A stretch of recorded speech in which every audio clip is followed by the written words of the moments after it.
우리 생명샘교는 지난 주일부터 오예배 대신에 우리 셀예배로 전환해서 각 셀들이 또 열심히 셀예배를 드리고 있습니다. 교회 대전환의 시점에 맞추어서 지난주에는 셀이란 무엇인가를 제가 설명드렸는데 너무 중요한 주제가 아닐 수가 없습니다. 여러분들이 다 기억하고 계신가요? 우리 지난주에 제가 설명드렸던 내용을 우리 핵심만 간단하게 다시 한 번 더 살펴볼 수 있도록 하겠습니다. 사도행전 16장 14절 15절 말씀이에요. 함께 같이 읽습니다. 두아드라 시에 있는 자색 옷감 장소로서 하나님을 섬기는 루디아라 하는 한 여자가 말을 듣고 있을 때 주께서 그 마음을 열어 바울의 말을 따르게 하신지라. 만일 나를 주 믿는 자로 알거든 내 집에 들어와라 유하라 하고 강권하여 머물게 하니라. 아멘. 자주옷감 장사 루디아가 바울이 선포하는 말을 듣게 되었을 때 성령께서 역사하셔서 마음의 문이 열리게 되었어요. 마음으로 하나님의 말씀을 듣고 그가 거듭나게 되었습니다. 그래서 루디아가 자기의 집을 개방하여서 바울을 영접하고 바울의 선교 사역을 후원하게 되었는데 루디아의 집이 빌립보 교회가 되었습니다. 초대 교회는 예루살렘 교회를 제외하고는 전 교회가 가정에서 모이는 가정교회, 즉 셀이었습니다. 그러므로 셀은 성도들의 친목 모임이 아니라 셀 그 자체가 바로 교회입니다. 그러므로 우리는 셀의 가치를 새롭게 인식할 필요가 있어요. 앞으로 우리 한국교회는 또 다른 팬데믹이 몰려와서 주일 예배를 드릴 수 없게 될는지 모릅니다. 또는 중국이나 북한처럼 교회가 핍박을 받아서 공예배를 드리는 것이 불가능하게 될는지 알 수 없어요. 그러나 어떠한 상황 속에서도 셀은 모일 수가 있습니다. 초대교회는 말로 표현할 수 없는 박해를 받았지만 셀로 모이는 것이 가능했어요. 그러니까 셀은 어떠한 상황 속에서도 모일 수 있다는 것이 역사를 통해서 입증된 것입니다. 그러므로 우리는 셀의 가치를 새롭게 인식하여서 마지막 시대에 주일 예배와 동일하게 셀 예배를 귀하게 여기며 우리 셀에서 그리스도를 나누고 그리스도의 은혜와 생명을 누릴 수 있는 복된 은혜가 있기를 주의 이름으로 축복합니다. 여러분들 셀의 목적이 무엇입니까? 우리 에베소 4장 11절 12절 말씀을 함께 같이 읽도록 합니다. 그가 어떤 사람은 사도로, 어떤 사람은 선지자로, 어떤 사람은 복음 전하는 자로, 어떤 사람은 목사와 교사로 삼으셨으니 이는 성도를 온전하게 하여 봉사일을 하게 하며 그리스도의 몸을 세우려 하심이라. 하나님께서 교회에 네 직분을 허락해 주셨어요. 사도와 선지자와 목사와 복음 전하는 자입니다. 이 직분을 세워주신 목적은 성도들을 온전하게 하며입니다. 이 온전하게 한다는 것은 영적으로 회복시킨다는 거예요. 교회 직분자들은 말씀과 기도를 통해서 성도를 섬기고 또는 여러 가지 모양으로 성도를 섬겨서 성도들의 영적 회복을 이루는 것이 직분자의 사명입니다. 우리 생명샘교회 이와 같은 직분자들이 세워지기를 주 예수의 이름으로 축복합니다. 그런데 하나님께서 이렇게 교회 공동체에 직분자를 세워주시는 것은요, 교회 공동체에 네 가지 사역이 있다는 거예요. 우리 다음 표를 한번 보시겠습니다. 여러분들 지난주에 우리 셀의 사중 사역을 우리가 설명드렸습니다. 사도적 사역이 있고 선지자적, 목회자적, 그 다음에 복음 전도자, 이 네 가지 사역이 있다고 설명드렸습니다. 사도적 사역은 무엇입니까? 사도는 보내심을 받은 자인데 단순히 보내심을 받은 것이 아니라 그리스도 예수로 충만하게 채워지고 그리스도 예수를 대리하여 보내심을 받은 자입니다. 그러므로 셀 안에서의 사도적 사역이란 그리스도를 공급하고 그리스도와 연합되게 하는 사역이에요. 여러분들 우리는 그리스도와 더불어서 어떻게 연합될 수 있습니까?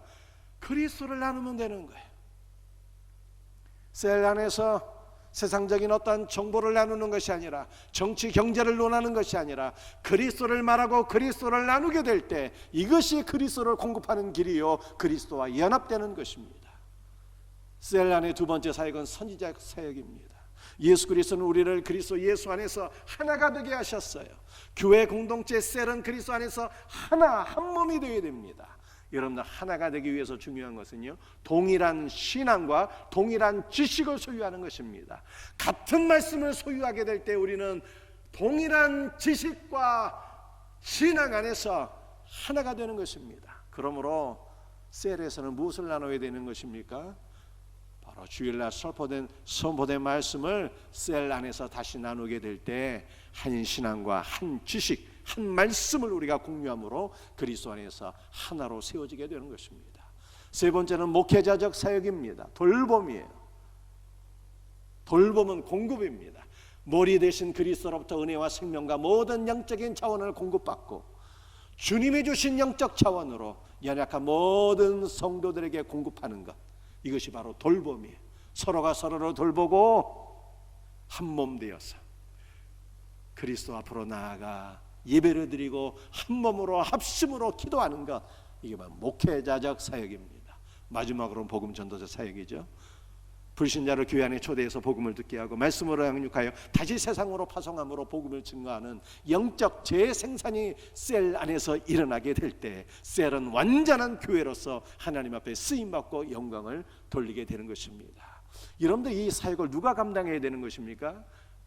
한두 명의 교육자들이 아니라, 셀 리더가 아니라 우리 개신교의 스피릿은 만인 제사장이에요. 모든 성도가 목회자가 되고 사도가 되고 선지자가 되고 영적 복음 증거자가 되어서 이 사역을 셀 안에서 감당할 수 있기를 주 예수의 이름으로 축복합니다. 오늘은 매우 특별한 주일입니다. 우리 다음 주에 우리 생명샘 교회에서 중직을 선출하게 돼요. 중직 선출 한 주를 목전에 두고 하나님의 동역자라고 하는 주제로 함께 말씀을 나누기를 원합니다. 어떠한 사람이 하나님의 일꾼이 되어야 할까를 말씀 안에서 깨닫고 이와 같은 일꾼들이 세워질 수 있기를 주 예수의 이름으로 축복합니다. 오늘 본문 말씀 데살로니가전서 3장 2절 말씀 다시 한 번 더 같이 읽도록 합니다. 우리 형제 그 그리스도의 복음을 전하는 하나님의 일꾼인 디모데를 보내노니 이는 너희를 굳건하게 하고 너희 믿음에 대하여 위로함으로. 바울은 디모데를 데살로니가 교회에 파송하면서 디모데를 극찬하고 있는 것을 우리가 말씀 안에서 보게 됩니다. 디모데를 무엇이라 소개하고 있습니까? 그리스도의 복음을 전하는 하나님의 일꾼이다. 근데 이 일꾼이라고 하는 것이요, 동역자라고 하는 뜻입니다. 그리스도의 복음을 전하는 하나님의 일꾼인 디모데를 보내노니, 이렇게 말씀하고 있어요. 여러분들 교회의 일꾼, 복음의 일꾼은 하나님의 동역자예요. 그러므로 우리는 교회의 일꾼이 되고 복음을 증거하는 일꾼이 된다는 것이 세상의 그 어떠한 직분보다 가장 영광스러운 직분으로 알아서 사모하고 또 사모해야 될 것을 믿으시길 바랍니다. 성경이 그렇게 말씀하고 있잖아요. 하나님의 일꾼이라고. 이 일꾼이 하나님의 동역자예요. 하나님의 동역자가 되는 것보다 더 영광스러운 직분이 어디에 있겠습니까? 그런데 바울은 3장 2절에서 이렇게 말씀하고 있어요. 복음을 전하는, 이 복음을 전하는 이라고 하는 단어의 원문에 해당되는 말은 그리스도의 복음 안에서예요. 그리스도의 복음 안에서는 그리스도의 복음으로 말미암아 그리스도의 복음 때문에라고 하는 뜻입니다. 즉 디모데는 그리스도의 복음 안에서 그리스도의 복음으로 말미암아 거듭나게 되었고, 그리스도의 복음으로 말미암아 영적으로 성장하게 되었고, 그리스도의 복음으로 말미암아 하나님의 동역자가 되었고 우리의 형제가 되었다, 이렇게 말씀하고 있는 것입니다. 그러므로 우리 모든 성도들도 그리스도의 복음 안에서 그리스도의 복음으로 말미암아 영적으로 거듭나게 되었고 영적으로 날마다 성장하여서 하나님의 동역자로 쓰임받게 되기를 주 예수의 이름으로 축복합니다. 이 말은 우리 안에 하나님의 복음, 그리스도의 복음이 없으면 그리스도의 일꾼이 될 수 없다는 뜻입니다. 올 3월 달에는 우리 생명샘교회에서 성장반, 제자반 모든 양육과정이 개강하게 됩니다. 우리 모든 성도들이 복음으로 하나님의 말씀으로 양육받아서 하나님의 동역자로 쓰임받기를 주 예수의 이름으로 축복합니다. 그런데 바울이 데살로니가전서 3장 2절에서 디모데를 데살로니가 교회에 파송하는 이유가 무엇인지를 밝히고 있어요. 그 이유가 무엇입니까? 이는 너희를 굳건하게 하고. 여러분들, 굳건하게 하다는 것은 건축 용어예요. 여러분들 건물을 세울 때 대들보와 기둥을 세워서 건물이 흔들리지 않고 무너지지 않도록 든든히 지지하지 않습니까? 마찬가지로 지금 데살로니가 교회는 핍박으로 인해서 성도들의 믿음이 흔들리고 연약해지기 쉬운 상황인데, 성도들의 흔들리는 믿음을 굳건하게 붙잡아주고 지지하고 강화시키도록 하기 위하여 디모데를 파송한다, 이렇게 말씀하고 있는 것입니다. 우리는 이 말씀을 통해서 교회 일꾼, 교회 직분자의 사명이 무엇인가를 다시 한 번 더 깨닫게 됩니다. 교회 직분자는 성도들의 연약한 믿음을 지지하고 붙잡아주고 강화시키는 것이 교회 직분자의 사명이라는 거예요. 여러분들, 교회 안에는, 아니 이 세상 안에는 두 가지 부류의 사람이 있어요. 믿음을 흔드는 사람이 있고, 마귀죠. 우리의 영적 믿음을 흔드는 자, 유혹하는 자, 마귀가 있고, 또 세상에는 흔들리는 믿음을 붙잡아주고 견고히 하고 세워주는 사람이 있는 거예요. 우리 주님이 우리의 연약한 믿음을 세워주세요. 우리는 그리스도 안에서 우리의 믿음이 강화되며 연약한 성도들의 믿음을 굳건히 잡아주는 사역자가 되어야 되는 것입니다. 우리 한국 교회사를 보게 되면 교회가 큰 시험에 빠질 뻔했는데 교회가 흔들리지 아니하도록 견고히 세워준 아주 귀한 장로님이 계세요. 그래서 오늘은 그 장로님에 관한 얘기를 제가 여러분들에게 해드리려고 합니다. 전라북도에 가게 되면 김제시에 금산교회라고 있어요. 금산교회가 어떻게 생겼는지 우리 한번 외부 전경을 보시겠습니다. 이렇게 생겼어요. 이 금산교회 예배당은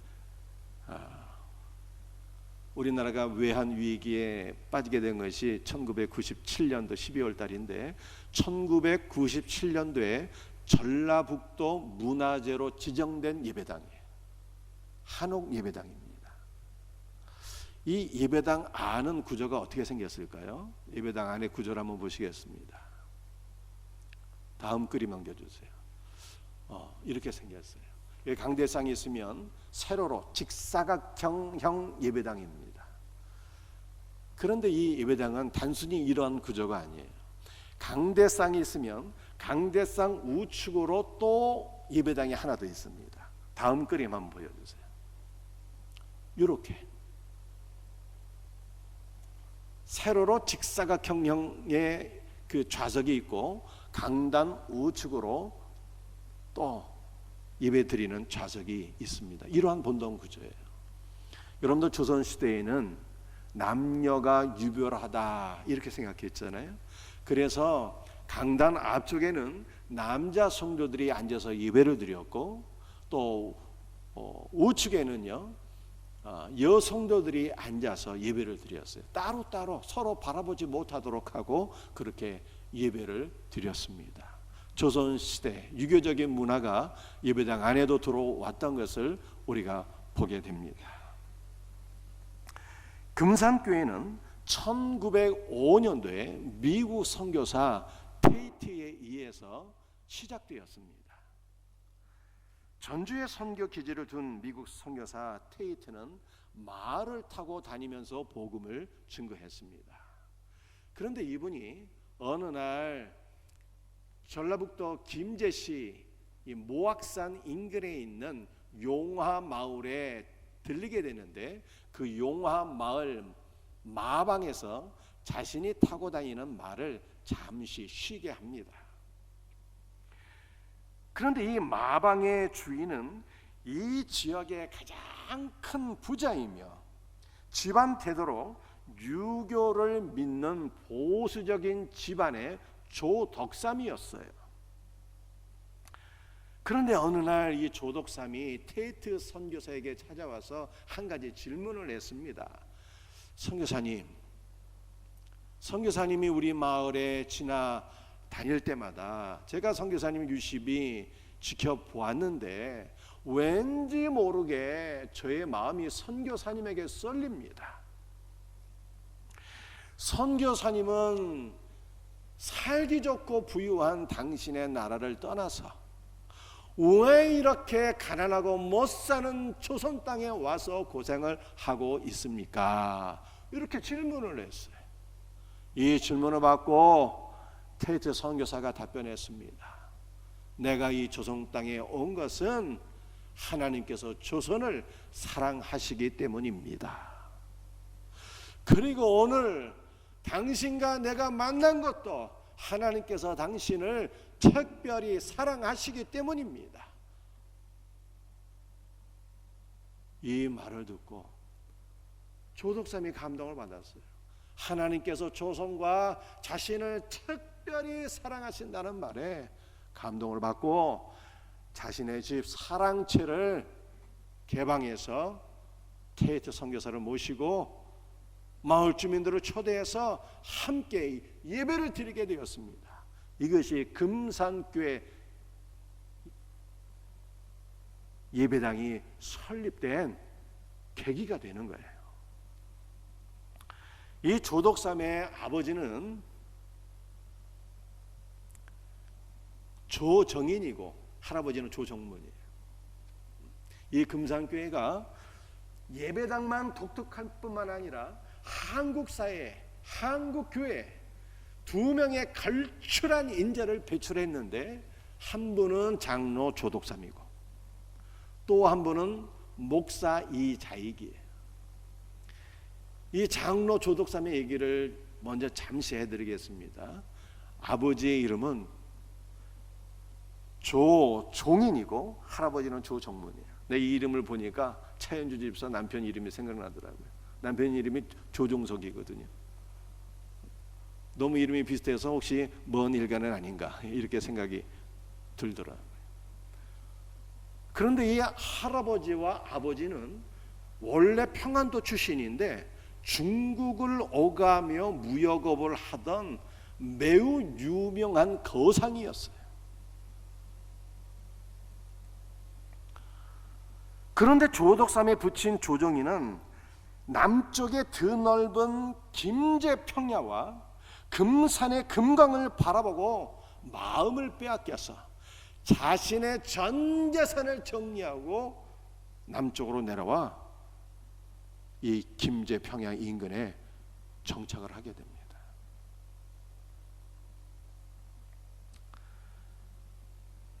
금산 인근에 정착한 조정인은 금강업에 투자를 하면서 또 한편으로는 평안도 거상답게 김제평양 인근에 많은 땅을 매입해서 자기 아들 조덕삼의 앞길을 예비하게 돼요. 이 조덕삼과는 정반대로 금산교회 목사인 이자익은 경남 남해섬 출신이에요. 6살 나이에 조실 부모하고 고아로서 너무너무 가난하게 삽니다. 얼마나 가난하게 살았는지 한 번 배불리 밥 한 번 먹어보고 죽었으면 소원이 없겠다 이렇게 생각할 정도로 찢어지게 가난하게 살았어요. 어느 날 이자익은 마음씨 좋은 선주 한 명을 만나게 되는데 그 선주에게 이렇게 얘기를 했습니다. 아저씨, 제 소원은 육지에 나가서 남의 집 모슴살이라도 한번 해봤으면 좋겠습니다. 이렇게 얘기했는데 이 마음씨 좋은 선주가 이 자익을 불쌍히 여겨서 자신의 배에 태워서 경남 해동포구에 내려다 주게 됩니다. 그래서 이 자액이 경남 그 해동포구에서 전라북도까지 걸어가게 돼요. 그런데 전라도에 이르자 거부 조덕삼의 얘기를 듣게 되는데, 조덕삼의 집에는 모슴도 쌀밥을 먹고 산다더라. 이 말을 듣고, 야, 내가 저 집에 찾아가면은 살 길이 열리지 않겠나 싶어서 조덕삼의 집에 찾아가서 대저택의 문을 두드리게 됩니다.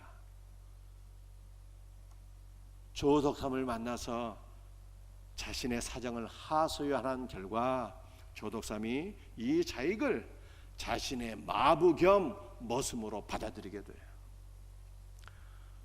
그러던 어느 날 조덕삼이 자신의 장남 조영호가 글 공부를 하는데, 선생님을 모시고 글 공부를 하는데 이 자익이 문 곁에서 선생님이 가르치는 모든 내용을 듣고 천자문을 다 따라 외우는 거예요.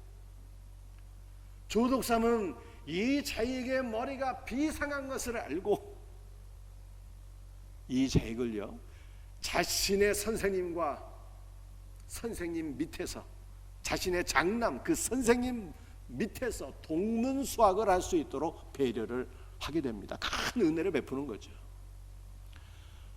이렇게 주인의 사랑을 받았던 이 자익이 주인과 함께 예수님을 믿게 돼요. 1905년 10월 11일에 이 자익은 자신의 주인 도덕삼과 함께 세례를 받고, 그리고 조덕삼과 함께 영수가 되었어요. 여러분들 지금은 교회 안에 영수가 없지만 초대교회는 영수라고 하는 직분이 있었는데, 이 영수는 선교사님을 도와서 목회 사역을 하는 사람을 영수라고 했어요. 주인과 머슴이 한 달 동일하게 영수가 되었습니다. 그리고 교회가 점점 성장함에 따라서 교인이 한 50명쯤 모일 때 장로 투표를 하게 되었어요. 그런데 장로 투표할 때 온 교회가 깜짝 뒤집어질 만한 결과가 나온 거예요. 김제 제1의 부자이자 금산교회 재정을 전부 담당하고 있던 영수 조덕삼이 떨어졌습니다. 그리고 조덕삼의 머슴으로 일하던 이 자익이 장로가 된 거예요. 교인들이 술렁이기 시작했습니다. 불안했습니다. 이 교회가 앞으로 어떻게 될 거냐. 조덕삼 저 사람 실족하면 안 되는데, 다 이렇게 생각을 했어요. 투표가 끝나고 나서 조덕삼이 회중 앞으로 나와서 이렇게 얘기했습니다. 성도님들은 참으로 훌륭한 결정을 하셨습니다. 장로로 선출된 이 자익은 비록 우리 집 머슴으로 일하고 있지만 신앙이 저보다 뛰어난 분이고 머리가 영특한 분입니다. 저는 앞으로 이 자익을 도와서 더욱더 교회를 잘 섬기도록 하겠습니다. 이렇게 얘기하자 온 교회가 안심하고 영수 조덕삼에게 박수갈채를 보냈어요. 장로가 된 이 자익은 테이트 선교사를 대신해서 주일날 설교할 때가 많았습니다. 그런데 이 자익 장로가 설교할 때 영수 조덕삼은 바닥에 무릎 꿇고 앉아서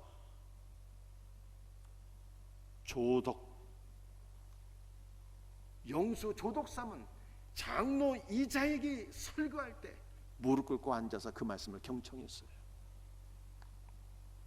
그러나 집으로 돌아오면 이 자익은 다시 모습으로 돌아가서 자신의 주인 조덕삼을 깍듯하게 섬겼습니다.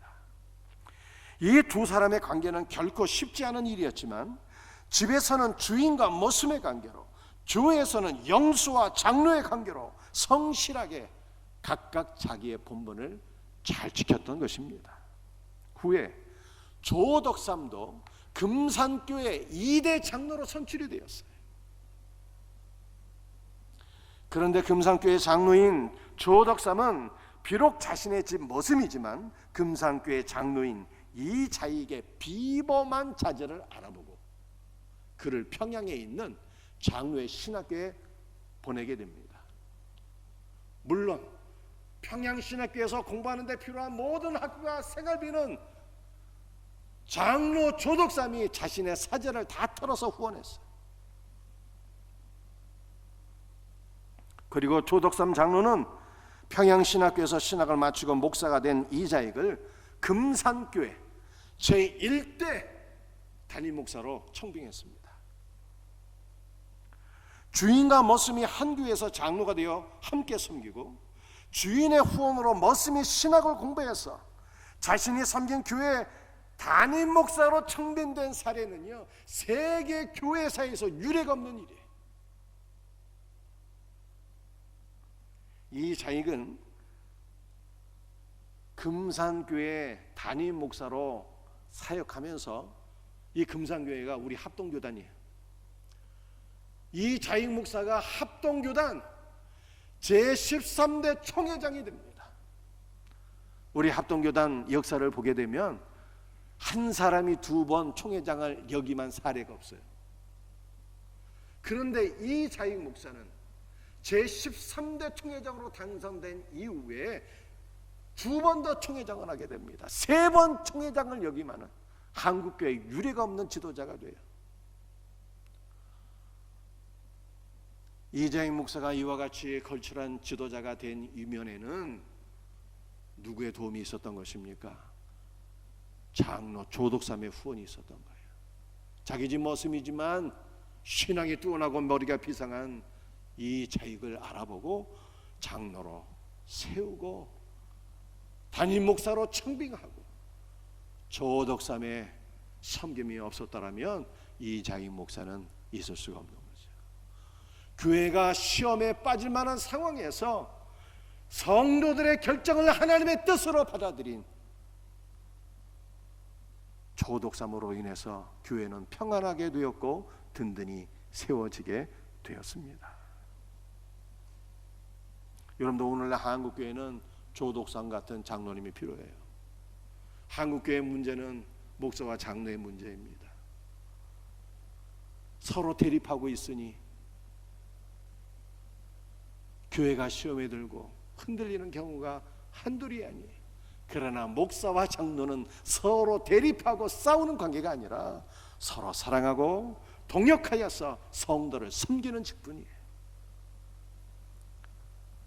우리 생명샘교회 담임 목사와 더불어 한 마음이 되어서 우리 성도들을 섬기는 조덕삼 같은 훌륭한 장로님들이 세워지기를 주 예수의 이름으로 축복합니다. 이후에 조덕삼 장로의 후손과 이자익 목사의 후손이 서로 만나게 되었어요. 대전신학대학교 이자익 목사 기념관 헌판식에서 조덕삼 장로의 손자 조세영과 이자익 목사의 손자 이규한 장로가 만나게 되었습니다. 여러분들 준비한 사진 좀 보여주세요. 이분들이 바로 이 금산교회 그 조덕삼 장로님이고 양복을 입은 분이 이자익 목사님이에요. 그런데 이후에 이분들의 손자들이 서로 만나게 되었어요. 여러분들 조덕삼 장로의 손자가 누군지 여러분들 혹시 아시는 분들이 있을 것 같아요. 한번 보여주시기 바랍니다. 이분이 누군지 혹시 아시겠어요? 이분은 우리나라의 3선 국회의원을 하신 조세영 의원입니다. 장로님이세요. 이분이 누구이신가 하면은 김대중 정부 시절 여당인 새정치국민회의 총재 권한대행을 하셨고 주일 대사를 역임하셨고 노무현 정부에서는 열린 우리당 상임 고문을 역임하셨어요. 3선 국회의원이자 장로님입니다. 이자익 목사님의 손자도 나름 유명하신 분이에요. 연변과기대 교수님이에요. 고분자 화학 분야의 권위자이기도 합니다. 그런데 이 귀한 장로가 조세영 장로를 만나서 깍듯하게 인사를 했다고 합니다. 우리 할아버지 이자익 목사님이 좋은 주인을 만나서 우리 할아버지가 목회자가 될 수 있었습니다.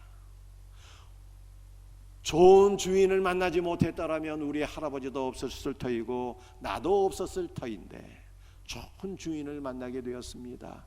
감사합니다 하면서 인사를 했대요. 여러분들, 우리 하나님은 어떤 분이실까요? 우리 하나님은 의인과 의인의 후손을 결단코 잊지 아니하시는 분이에요. 우리 시편 말씀을 한번 보시겠습니다. 시편 37편 25절 26절 말씀, 함께 말씀을 같이 읽습니다. 내가 어려서부터 늙기까지 의인이 버림을 당하거나 그의 자손이 걸식함을 보지 못하였도다. 그는 종일토록 은혜를 베풀고 꾸어주니 그의 자손이 복을 받는도다. 여러분들, 의인이 누구입니까? 착한 사람이 의인이 아니에요.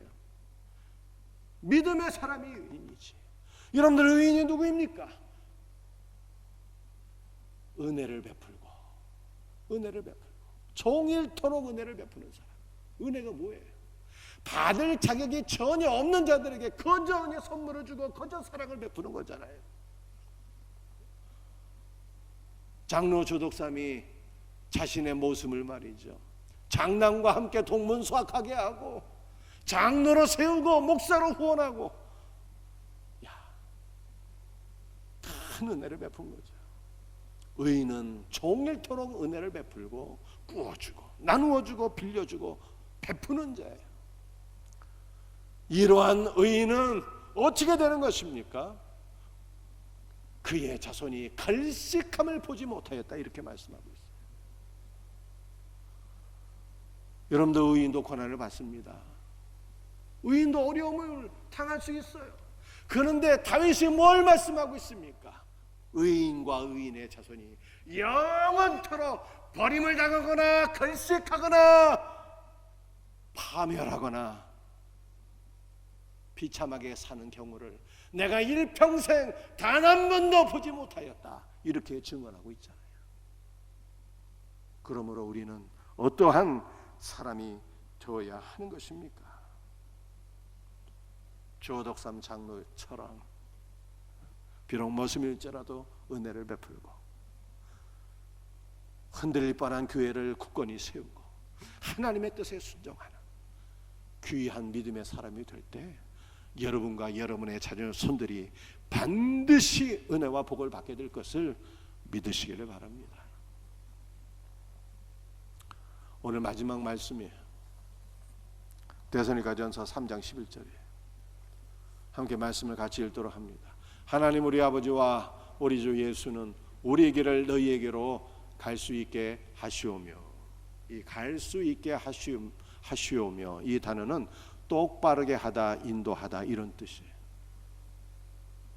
이 단어는 인간의 길을 평탄하게 인도하시는 하나님의 주권과 섭리를 강조하는 단어입니다.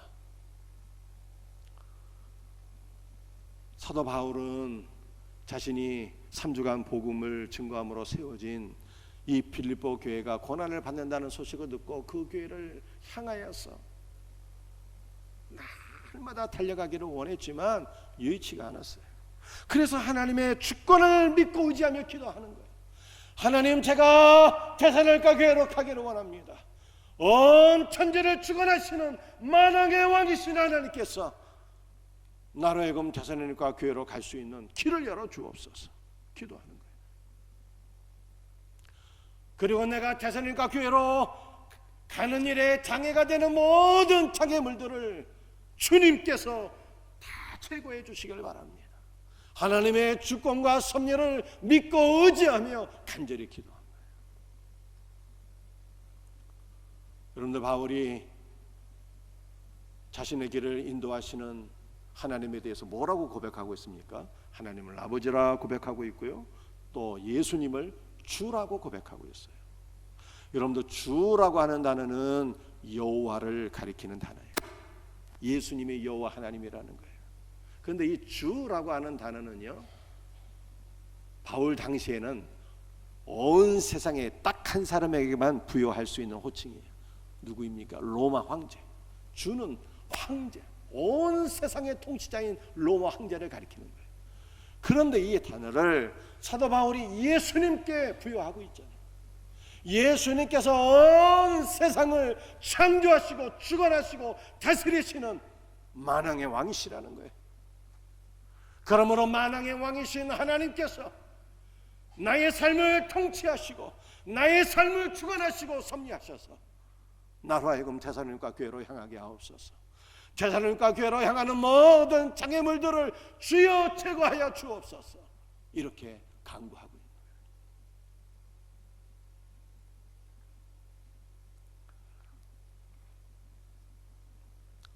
오늘 이 말씀을 통해서 제가 나누고 싶은 말씀은, 오늘 우리 모두에게 하나님의 주권을 인정하는 믿음이 있어야 된다는 거예요. 장로 조독삼이 장로 피택성교에서 떨어졌지만 성도들의 결정을 하나님의 주권으로 결정된 것으로 믿고 하나님의 뜻을 받아들였던 것처럼, 우리 모두에게는 하나님의 주권을 인정하는 믿음이 있어야 돼요. 여러분들, 바울은요, 잘 들어보세요.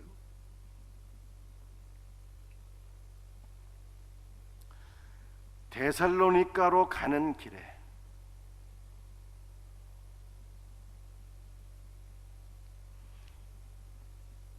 있을 수 있는 많은 장애물들을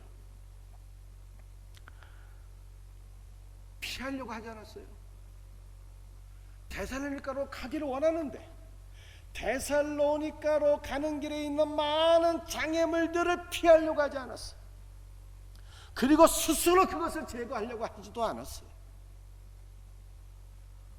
주권자이신 주님을 믿고 길 열어주세요, 모든 장애물을 치워주세요, 이렇게 기도했어요.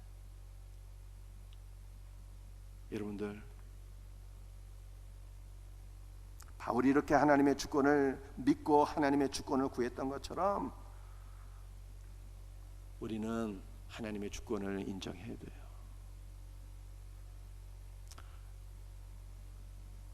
본인이 다 결정하지 말라는 뜻이에요. 주권이 하나님께 있는데, 살고 죽는 게 하나님께 있는 거예요. 앉고 일어서고가 모두 다 하나님께 있는 거예요. 김제세일의 부자가 장로 선출에 떨어질 줄 누가 알았겠습니까? 하나님의 주권이에요. 하나님의 주권을 인정한다면 하나님의 주권을 구하는 성도가 되어야 돼요. 모든 거 자기가 다 결정하지 말고.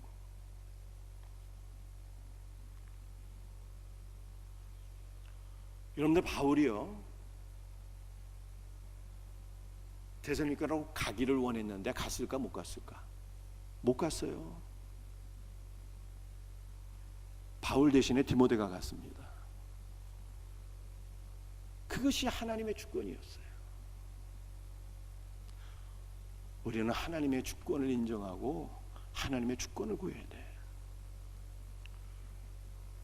자기가 모든 거 다 결정하려고 하지 말고.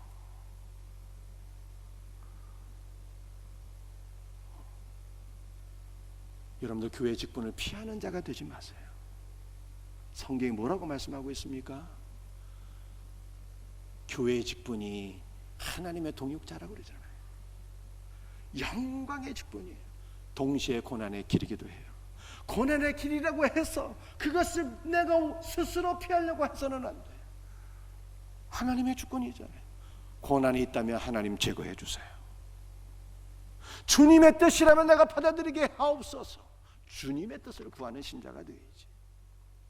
그렇지 않습니까? 주님의 뜻을 구하세요. 기도하고 주님의 뜻을 깨닫고 주님의 뜻을 받아들이는 신자가 되어야지. 기도도 안 하고 내가 모든 것을 스스로 다 결정하면 여러분이 여러분의 삶의 왕이 되는 거예요. 사랑하는 동역자들이여, 사랑하는 성도들이여, 바울이 하나님의 주권을 인정했듯이 우리도 하나님의 주권을 인정하고 먼저 기도하십시다. 주여, 주의 길을, 주의 뜻을 나에게 보여주옵소서. 주님의 뜻이 이루어지게 하옵소서. 주님의 뜻이라면 나아가게 하시고, 주님의 뜻이라면 멈춰지게 하시고, 오직 주님의 뜻대로 살아가게 하소서. 기도해야 되는 거예요. 이와 같은 은혜가 우리 모두에게 있기를 주 예수의 이름으로 축복합니다.